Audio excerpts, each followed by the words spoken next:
Somebody made the clothes you are wearing, and where they did it tells you something precise about that country's economy.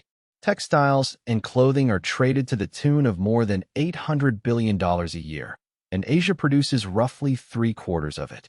In this video, we build what I am calling the Textile Index, which measures not how much a country produces, but how much of its economy depends on it. And that single change of measure turns the ranking upside down, because the largest producer on Earth barely depends on the industry at all, while a country making an eighth as much depends on it almost totally. We will go through the biggest producers one at a time, look at who is climbing off the bottom rung and who is stuck on it, and finish with the 200-year-old pattern that explains where this industry goes next. And one thing to say clearly at the start: a high score on this index is not a mark of failure. Let's begin. Textiles and clothing are traded to the tune of more than $800 billion a year, and Asia produces 70 to 75% of it. But here is the idea behind this series. The interesting number is not how much a country makes. It is how much its economy depends on it. Because textiles are the first rung of the industrial ladder. They need little capital, little machinery, and lots of hands. So they are almost always the first factories a developing country builds. Britain started there. So did Japan, Korea, Taiwan, and China.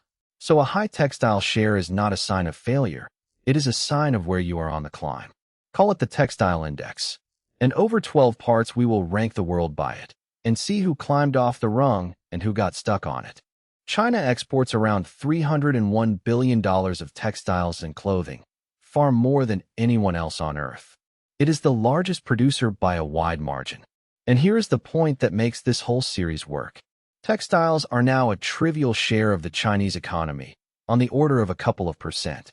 China exports 8 times more textiles than Bangladesh does, and barely notices the industry, because its economy also contains electric vehicles, batteries, solar panels, semiconductors, shipbuilding, and steel. This is exactly what climbing the ladder looks like. China started with textiles in the 1980s, used them to earn foreign currency and employ millions, then moved up into higher value products and kept the textile industry as a footnote rather than a foundation. Big producer, tiny dependence. That is the goal. Now the extreme, and it is a genuinely staggering number. Garments account for around 81.5% of everything Bangladesh sells abroad, and the sector is worth over 13% of its entire economy. Ready-made garment exports reached about $39 billion in the last financial year, up 9%. No major economy on Earth is that concentrated in one industry, and it genuinely worked. The garment industry transformed Bangladesh, employing around 4 million people, most of them women, which changed the labor market and family incomes profoundly, and it helped drive growth that for years outpaced India's. So this is not a story of failure. It is a story of enormous success with enormous concentration, and concentration is exposure. If clothing demand falls or buyers move, there is nothing else. Pakistan is second on the Textile Index. Textiles and apparel make up about 56% of everything the country exports, worth roughly $17.9 billion in the last financial year and around 8.5% of its entire economy. Pakistan has one real structural advantage here that Bangladesh does not, because it grows its own cotton and is one of the world's larger cotton producers, so it can run the whole chain from raw fiber through spinning and weaving to the finished garment. In theory, that captures far more value than simply stitching imported fabric. In practice, Pakistan has struggled to move up into higher value branded products, and the sector has been squeezed by energy costs and power shortages that make its factories less competitive.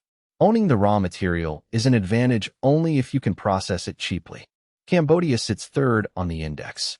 Garments, footwear, and travel goods account for roughly half of everything the country exports, worth about $15.7 billion in 2025, and that grew almost 16% in a single year.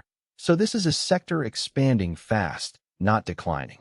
The industry employs hundreds of thousands of workers and is the main route out of subsistence farming for much of the population. But Cambodia illustrates the vulnerability of this position with unusual clarity, because its advantage is almost entirely cost.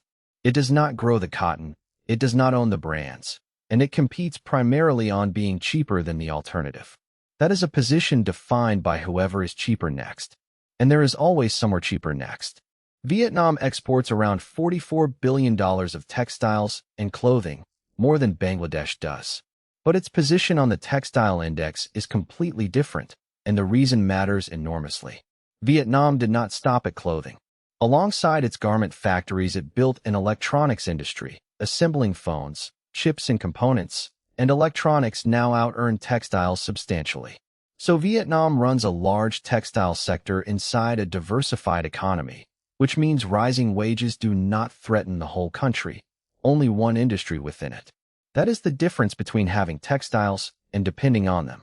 Vietnam is currently doing what China did before it, using cheap labor to get in the door, then deliberately climbing into higher-value manufacturing before wages rise enough to push the low-end work somewhere else. Turkey exports about $35.7 billion of textiles, and it plays a genuinely different game from the low-cost producers. Turkish wages are far higher than Bangladesh's or Cambodia's, so competing on price is impossible.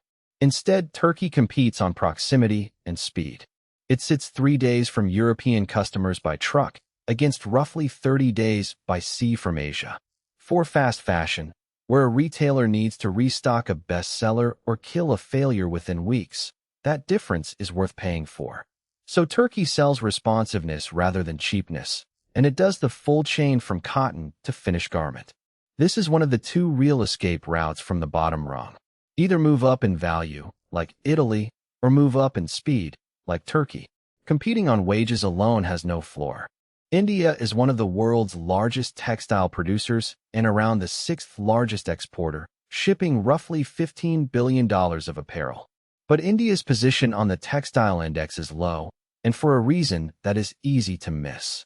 India's economy is simply enormous and extremely diversified, containing software and services, pharmaceuticals, vehicles, and refining, so textiles are a modest share of the whole.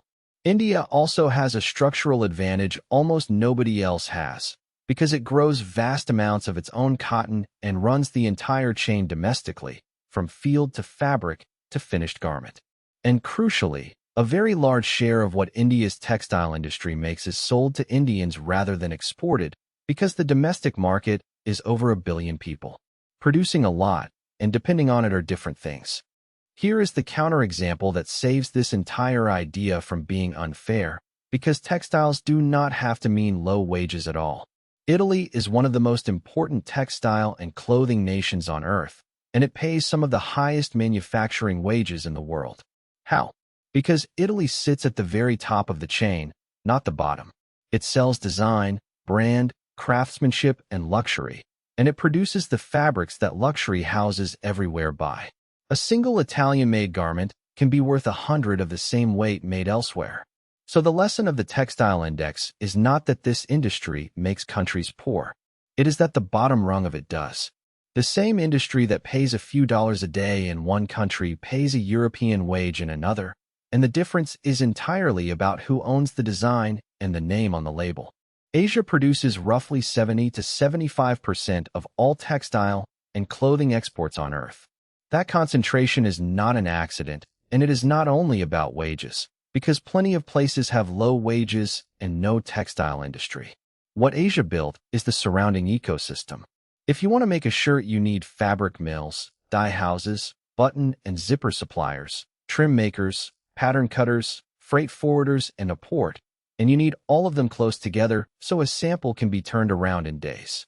That cluster took decades to build and cannot be relocated quickly, which is why efforts to move garment production to other continents have mostly stalled even where wages are lower. Cheap labor gets you into this industry. The supplier cluster is what keeps you in it. Textile manufacturing never stays anywhere. Economists call the pattern the flying geese, and it has repeated for 2 centuries. Britain industrialized on textiles in the 1800s. As British wages rose, the work moved on to Japan, then to Hong Kong, Taiwan and South Korea after the war, then to China from the 1980s, and as Chinese wages rose it moved again to Bangladesh, Vietnam, and Cambodia. Every one of those places used it as an entry ticket, and every one eventually became too expensive for it. That is the crucial insight. Losing your textile industry is not a failure. It is what success looks like, because it means your wages rose. The danger is the opposite case, losing the industry before you have built anything to replace it. Then the geese fly on, and you are left with empty factories. So here is the textile index, ranked by dependence rather than size. Bangladesh is first and not close, with garments at about 81.5% of all exports and over 13% of its economy. Pakistan is second at roughly 56% of exports. Cambodia third at around half. And at the other end sits China, the largest producer on the planet, for which textiles are a couple of percent of the economy. Read those two ends together, and you have the whole lesson. China makes 8 times more textiles than Bangladesh and barely depends on the industry, while Bangladesh makes far less and depends on it almost entirely. The index is not a measure of how poor a country is. It is a measure of how far it has climbed and how exposed it is if the geese fly on. So which of these gets off the bottom rung first? Comment below and share this with someone who works in this industry. Let's put the index together. On raw size, China leads overwhelmingly at around $301 billion. Then Vietnam at $44 billion, Bangladesh at $38.5, Turkey at $35.7, Pakistan at $17.9, and Cambodia at $15.7. But on dependence, the ranking inverts completely. Bangladesh is first at roughly 81.5% of all exports and over 13% of its economy. Pakistan second at about 56% of exports and 8.5% of GDP. Cambodia third at around half of exports. And China, the largest producer of all, sits at the bottom of the index because textiles are a couple of percent of what it makes. Vietnam is deliberately moving in China's direction by building electronics alongside garments. Turkey escaped the cost trap by selling speed to Europe instead of cheapness. India produces enormous volumes, but consumes most of them at home. And Italy sits at the very top of the chain, paying European wages in the same industry. So what does the textile index actually tell you? Not that these countries are weak. Textiles are how industrialization starts, and they have been for 200 years. Britain did it first, then Japan, then Korea and Taiwan, then China, and now Bangladesh, Vietnam, and Cambodia. Every one of those countries used cheap labor to get in the door, and the successful ones used the foreign currency and the employment it generated to build something better before their wages rose too far. That is the whole game. The index measures how far along that climb you are, and how exposed you would be if the buyers moved on tomorrow. Because they will move on. They always have. The question that decides a country's next 30 years is not whether it can make shirts cheaply. It is whether it builds the next industry while it still can. So tell me, which of these countries do you think gets off the bottom rung first? Write it in the comments. I read every one. If this helped, share it with someone who works in this industry, and subscribe for more economics made simple. Thank you for watching all the way to the end. See you in the next video.